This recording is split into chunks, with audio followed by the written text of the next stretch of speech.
Welcome to Before the Credits. I'm your host, John.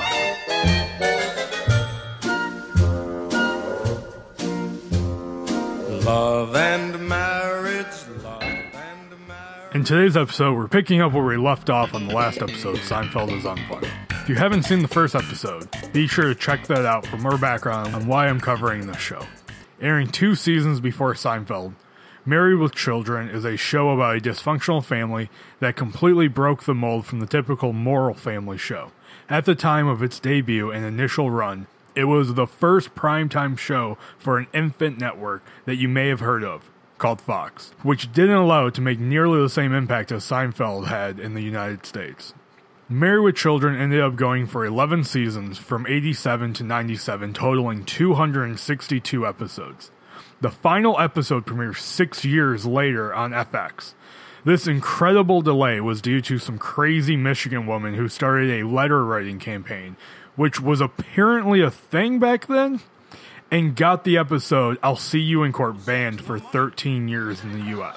When the show was in development, the producers were seriously considering calling the show Not the Cosbys, just to show how different the show was going to be compared to the standard sitcoms at the time. The most interesting thing that Married with Children was able to accomplish, something that not even Seinfeld can do, and honestly I'm not sure if any other show has ever done it. It ended up spawning 13 international remakes across the world.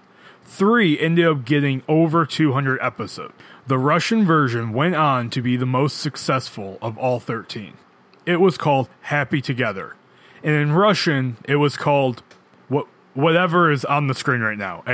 I could try, I got nothing. It ended up running for a total of 6 very long seasons. In April of 2008, the producers announced all episodes of Married with Children had been adapted, which wasn't completely true. Some of the episodes were omitted from the earlier seasons. After they completed the original episode run, they had an online contest where fans could submit new ideas for new episodes. Some of them were even filmed. At the end of December 2009, the show resumed its run with an initial order of 60 new episodes. The order may be doubled based on the viewers' response. The response was very high. They ended up doing a total of 119 new episodes. Some of them were even co-written by the original Married with Children writers.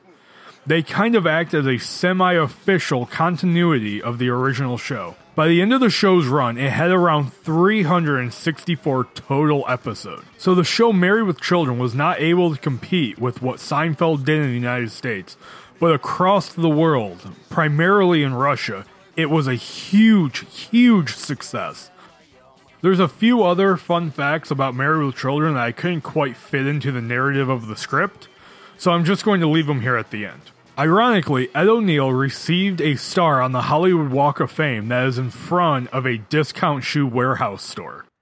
Ed O'Neill and Katie Sagal both went on to be lead characters in very popular television shows. Ed O'Neill is in Modern Family. Katie went on to be a lead in Sons of Anarchy. Christina Applegate kinda became a movie star in the late 90s, early 2000s, and had a few hit movies. David Faustino is currently the host of Old Scratch Radio Sundays. He also did the voice for Mako, a primary character in the show Legend of Korra. Also, the theme song Love and Marriage is sung by Frank Sinatra. Thanks for watching the second episode Before the Credits. I hope you enjoyed it. I hope you come back for more. There should be more episodes soon. Please like the video if it was any good. Dislike it if it was crap. I mean, whatever you want to do, just do it. But thanks for liking. I appreciate it. I hope you enjoyed it.